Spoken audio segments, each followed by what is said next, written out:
एक कथा आती है, जब श्री गोवर्धन में श्रीनाथ जी विराजते थे तो राजभोग आरती करने के पश्चात गुसाई जी जब ठाकुर जी के कपाट बंद कर देते, दो भावों से राजभोग आरती के बाद कपाट बंद किए जाते हैं। ठाकुर जी की इच्छा हो तो गौचारण को चले जाओ, सामने गैया छड़ी आदि सब रख दी जाती है, और यदि ठाकुर जी आप श्रमित हो तो सो जाओ, थोड़ी देर आराम कर लो। आज ठाकुर जी थोड़े श्रमित थे। गुसाई जी ने जैसी कपाट बंद किए, ठाकुर जी से प्रार्थना की, हे श्याम सुंदर अब शयन करो। सैया बिछा दी, सेज लगा दी और ठाकुर जी पौड़ गए। जैसी कपाट बंद होते हैं दोनों रूप प्रकट हो जाते हैं, श्याम सुंदर और किशोरी जी दोनों प्रकट हो जाते हैं। दोनों एक संग शयन करते हैं सेज पर। लेकिन जब कभी भी शयन का भाव होता है तो किशोरी जी ये अनुभव करती हैं कि शयन निद्रा लगने के बाद थोड़ी देर बाद जब वे नेत्र खोल के देखते हैं तो श्याम सुंदर वहां है ही नहीं, कहीं चले जाते हैं ठाकुर जी। किशोरी जी अकेली पौड़ी रहती हैं। आज भी किशोरी जी को पता था कि नित्य श्याम सुंदर कहीं ना कहीं जाते हैं, आज मैं इनके संग जाऊंगी, कहां जाते हैं ये। आज जैसे ही पौढ़े दोनों और ठाकुर जी नेत्र बंद करके यूं दिखावे कि मैं सो रहा हूं। किशोरी जी ने भी आज नाटक किया सोवे को। जैसे ही कन्हैया ने देखी कि किशोरी जी सो गई तो उठ करके ठाकुर जी सहज रह करके जैसे चलवे लगे, किशोरी जी उठ के बैठ गई। कहां जा रहे हो? पीछे देखी श्याम सुंदर ने प्रणाम किया, बोले किशोरी जी आप विराजो, आप शयन करो, मैं अभी आऊं। बोले अभी की नहीं, आप रोज कहीं ना कहीं जाओ। कहां जाओ मुझको सही सही बताओ। ठाकुर जी बोले एक भक्त है, वासों मिलवे जाऊं मैं। कौन सा भक्त? बोले आपको स्मृति में हो तो निवृत्त निकुंज की लीला में जब हम दोनों रमण कर रहे थे तब एक मेरो प्रिय भक्त उद्धव मेरे दर्शन के काजे आयो। ललिता विशाखा दोनों ने वासे मना करी कि निवृत्त निकुंज में दोनों श्यामा श्याम लीला कर रहे हैं, भीतर प्रवेश मत करियो उद्धव, भीतर हम लोगों को भी प्रवेश नहीं है तो तुम तो बिल्कुल ही मत करना। लेकिन उद्धव ने उनकी बात नहीं मानी और उद्धव भीतर प्रवेश कर गए। तो जैसे उद्धव प्रवेश किए तो ललिता विशाखा में से किसी एक ने श्री उद्धव जी को श्राप दे दिया, तुम हट करके भीतर जा रहे हो ना, हमारी बात नहीं मान रहे हो। निवृत्त निकुंज है, यहाँ पे कोई प्रवेश नहीं कर सकता, केवल श्याम सुंदर और किशोरी जी रहते हैं, लेकिन तुम हट पूर्वक भीतर प्रवेश कर रहे हो। हम श्राप देती हैं तुम नेत्रहीन हो जाओ, तुमको भीतर कुछ नहीं दिखेगा। भीतर जब उद्धव जी पहुंचे कुछ नहीं दिखा। ठाकुर जी बोल रहे हैं अरे उद्धव तुम कैसे आए, आओ विराजो।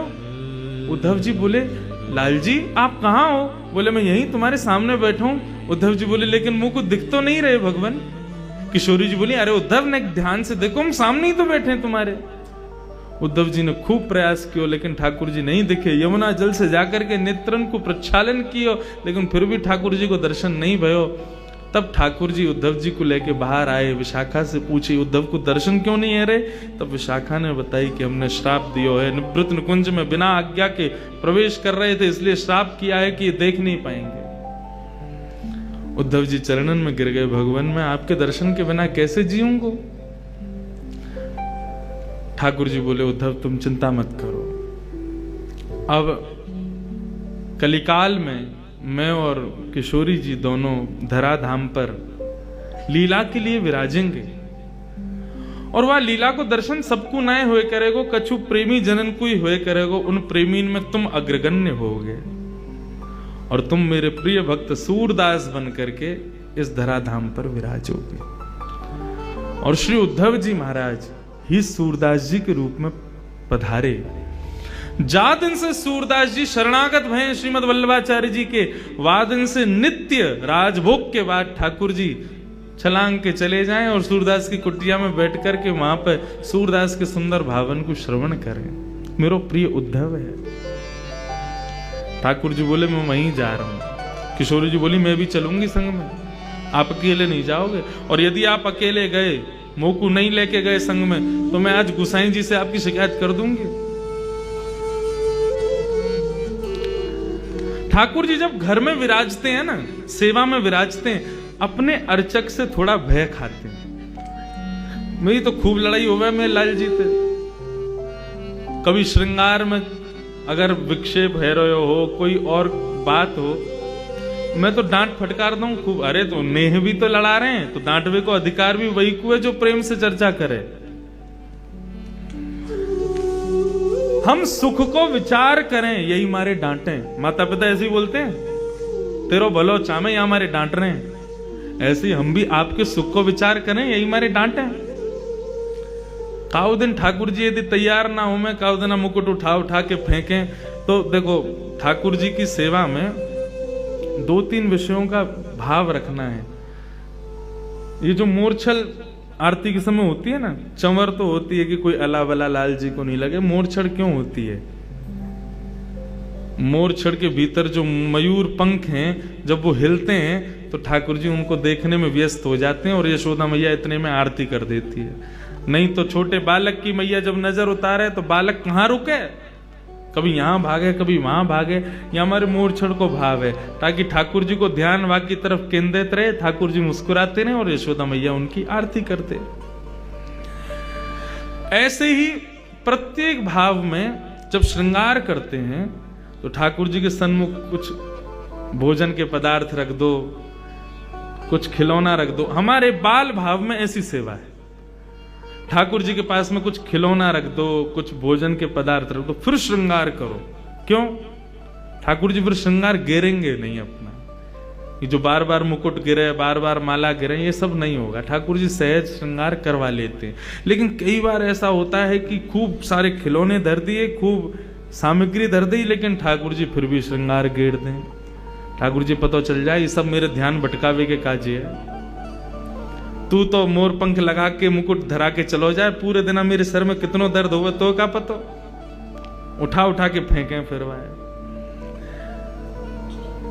तब कहा करें, लाल जी के सामने धर दूं सब सामान, न अरे तैयार न होनो तैयार, ठीक है, ऐसे ही खड़ो कर दूंगा नंगो धरंगो।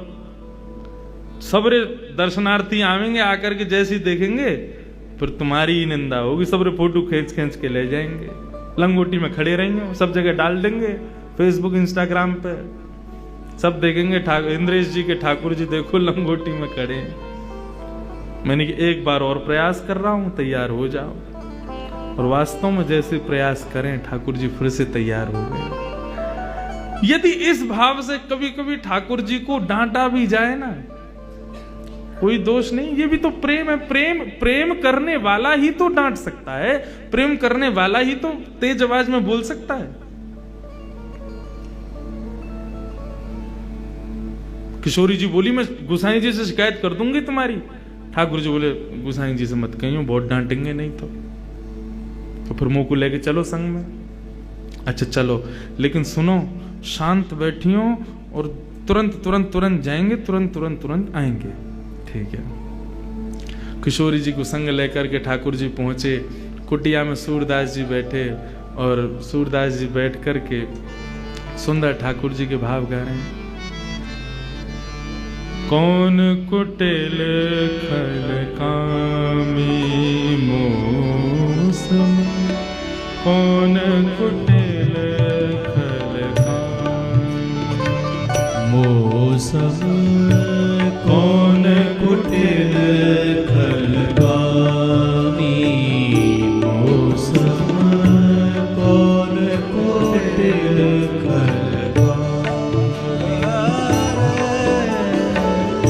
जो तन दियो ताहि बिसरायो,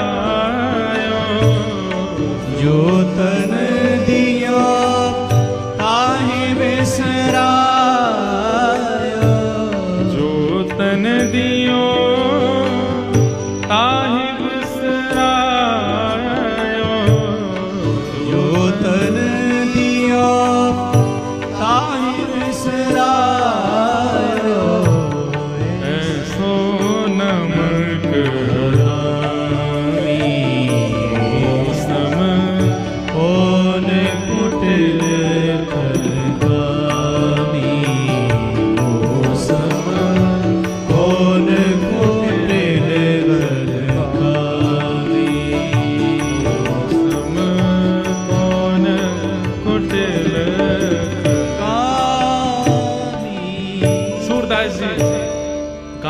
रहे हैं। इतने में ही श्याम सुंदर किशोरी जी दोनों पहुंच गए। कुटिया के एक कोने में बैठ करके सूरदास जी को श्रवण कर रहे हैं। सूरदास जी भाव विभोर होकर के गान करते जा रहे हैं। एक के बाद एक सुंदर सुंदर पदों का, एक के बाद एक सुंदर सुंदर भावों का गान कर रहे हैं। ठाकुर जी श्रवण करके आनंदित हो रहे हैं, लेकिन किशोरी जी तो भाव विभोर हो रही हैं। ठाकुर जी से बोली, या को नेत्र दे दो। ठाकुर जी बोले, मैं पहले ही मना कर रहा हूं, कुछ करवे ना जानो, केवल सुन के वापस आनो। और आप या नेत्र दे दो, फिर कहोगे या यूं कर दो, यूं कर, यूं जैसो चल लो, ठीक है, ऐसे ही रहने दो। किशोरी जी बोले, बहुत निष्ठुर हो आप, बेचारो कैसे सुंदर सुंदर भाव बना बना के गावे और वापस नेक कृपा ना कर सको, नेक नेत्र दे दो, का बुराई है। ठाकुर जी बोले, मैं मुंह को जब देना होगा मैं दे दूंगा, मुंह को सूरदास ऐसे ही प्रिय है। और रही बात नेत्र देवे की, ललिता विशाखा के श्राप से श्रापित हैं और अपने भक्तन के श्राप को मैं दूर नहीं कर सकूं। और सूरदास जी वही में आनंदित है। यदि संसार को देखेगो, संसार में या को मोह है गयो, संसार में आप आकृष्ट है गयो, तो मेरो भाव ना गा पावेगो, या हमारे मैं नेत्र ना दूंगो या को। किशोरी जी बोली, तो कछु तो कृपा करो, नेत्र ना दे रहे तो कछु अपनो आलिंगन दे दो, अपने स्पर्श दे दो। बोले, नेत्रहीन बाबा है, इतनी जोर किया कि पकड़े, एक बार आलिंगन दे दियो, ऐसा पकड़ेगो छोड़ेगो नहीं, फिर जान नहीं देगो। गोसाई जी वहां पर मंदिर खोलेंगे, दोनों नहीं मिलेंगे, कहा होगा फिर। किशोरी जी बोली, हर कृपा के लिए मना कर रहे हो, नेत्र देवे की मना, आलिंगन देवे की मना। अरे इनको ये आभास करा दो कि मैं और तुम यहां बैठे हैं, कम से कम ये अनुभव हो जाएगा कि किशोरी जी बैठी हैं, श्याम सुंदर बैठे हैं, कितना सुख होगा सूरदास को। बोले, नहीं, ये विरह में है, इसलिए हमारो भाव गावे। यदि आपको पता चल गई ना श्याम सुंदर किशोरी जी नित्य आम है, तो या को विरह नष्ट हो जाएगा, और विरह में नहीं गावेगो तो मुझको सुख कैसे मिलेगा। किशोरी जी बोली, बहुत निष्ठुर हो आप, कोई भी कृपा कैसे भी है नहीं जाए। लेकिन किशोरी जी के मन में, चल लो मुझे तो कृपा करनी है, कछु तो मैं करके जाऊंगी आज। इतने में सूरदास जी अपनी लाठी उठाई और अपनी कुटिया से बाहर निकलने लगे। जैसे ही जान लगे, ठाकुर जी बोले, चलो श्यामाजू, अब थोड़ी बहुत देर में उत्थापन है व्यवहारों मंदिर में, हम चल के सहज रह जाएं। किशोरी जी बोली, नहीं, थोड़ी दूर तक चल रहे हैं। सूरदास जी बेचारे नेत्रहीन, कहीं जा रहे हैं, कहीं गिर आ गए, तो बोले वो रोज जामे, कहीं ना गिरेंगे, चलो हम चले। किशोरी जी बोली, देखो मैं आई हूं तो नेक देर और मुंह को रहने दो, अभी समय है उत्थापन में, नेक देर विराजने, फिर चल रहे हैं। सूरदास जी के पीछे पीछे किशोरी जी, श्याम सुंदर दोनों जान लगे। आगे गहरो गड्ढा, सूरदास जी जैसी वाकी ओर भरने लगे, किशोरी जी भागी। ठाकुर जी ने हाथ पकड़ा, बोले नहीं। बोले, सूरदास गिर जाएगो। बोले, जो होगो सब सब उचित होगो, आप श्रम मत करो, आप जबरदस्ती मत करो। और देखते ही सूरदास जी वहां फिसल गए, रिपट के नीचे चले गए। अब जैसे ही नीचे गिरे तो ठाकुर जी ने किशोरी जी पकड़ी, बोले, अब चलो यहाँ से, क्योंकि ये मदद के काज चिल्लाएंगे, लोग बाग आमेंगे, हमें देख लेंगे तो बवा ले जाएगा, हमें जाके उत्थापन में दर्शन देना। किशोरी जी बोली, नहीं, सूरदास जी पर कृपा करो, उनको पहले या गड्ढा से बाहर निकालो, तभी हम जाएंगे। ठाकुर जी बोले, आप मानो क्यों ना हो, सूरदास को रहने दो वहीं पे। किशोरी जी बोली, या तो ये करो, नहीं तो मैं यहीं बैठी हूं, नहीं जाऊंगी, तुम अकेले खड़े है जाइयो ऐसे जाके। ठाकुर जी बोले, यही मारे संग नहीं लेके आ रहा हूं आपको, मैं अकेलो ही आ रहा हूं, अब माने ही ना है, करना ही पड़ेगा जो कह रही हैं। कहा करूं बताओ। बोले, अपनी कारी कमरी उतारो, नीचे बाकू डारो, सूरदास को बोलो कि कारी कमरी पकड़ के ऊपर चढ़ के आ जाए। स्पर्श को ना कह रही हूं मैं, बस कमरी पकड़ करके नेक ऊपर खींच लियो, जैसे ऊपर आ जाएगा कमली छुड़ा के हम दोनों भाग लेंगे यहाँ से। ठाकुर जी बोले, ठीक है। नीचे अपनी कमली लटकाई, बाबा, ओ बाबा।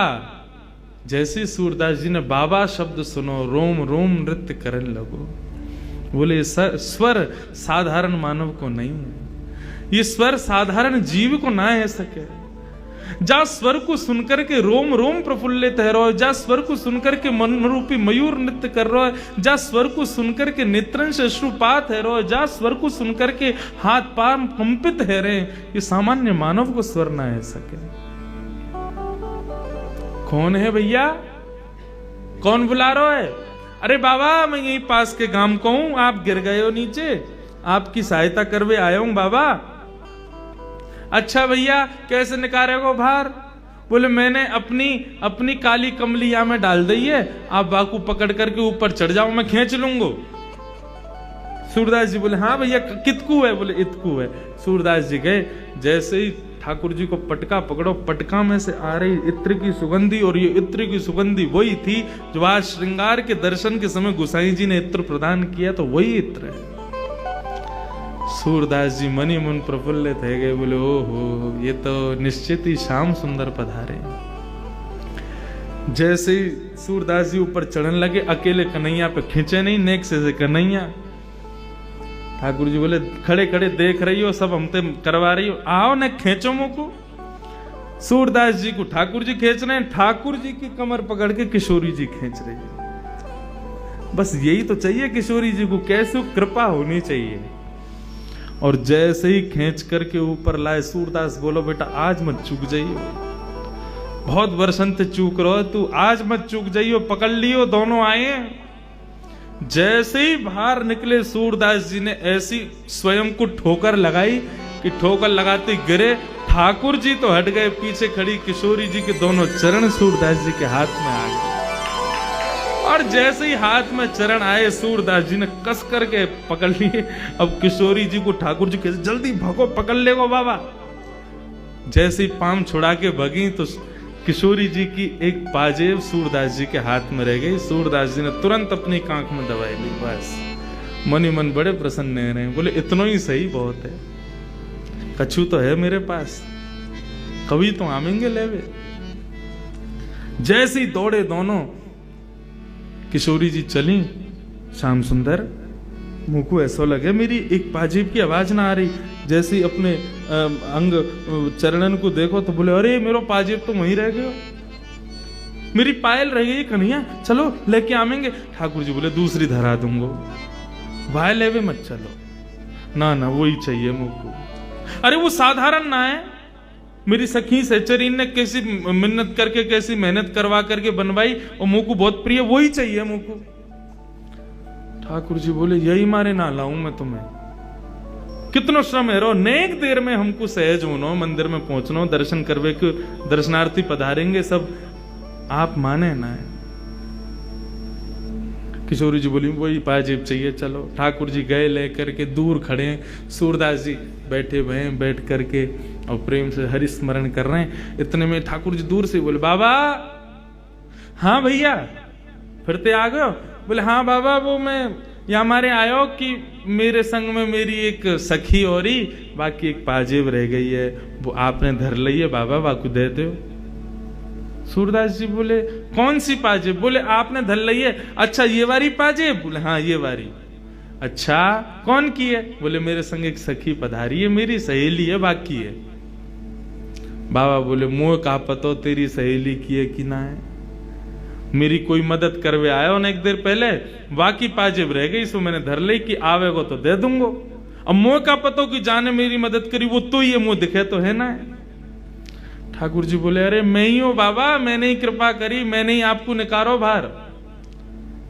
सूरदास जी बोले मैं ना मानू भैया, कहीं मैंने पाजेब दे दी और जाने मेरी सहायता करी, कहीं वो आगो तो और वो कहे कि मेरी पाजेब दो, तो मैं तो दुबधाम पड़ जाऊंगा, मुझे तो पता ही ना है कौन की है। बोले बाबा सब छोड़ो, यूं बताओ कैसे दोगे? बोले ऐसे दूंगो, एक पाजेब मेरे पास है, एक तुम्हारे पास होगी। बोले हाँ, बाकी पहचान करा दो। बोले कैसे होगी पहचान? बोले लाओ मेरे घुटने पे जा, पाम में पाजेब है, वह पाम को धरो, मैं अपने हाथन से स्पर्श करके वह को अनुभव कर लूंगा, जैसे अनुभव हो जाएगा दूसरी पाजेब दे दूंगा।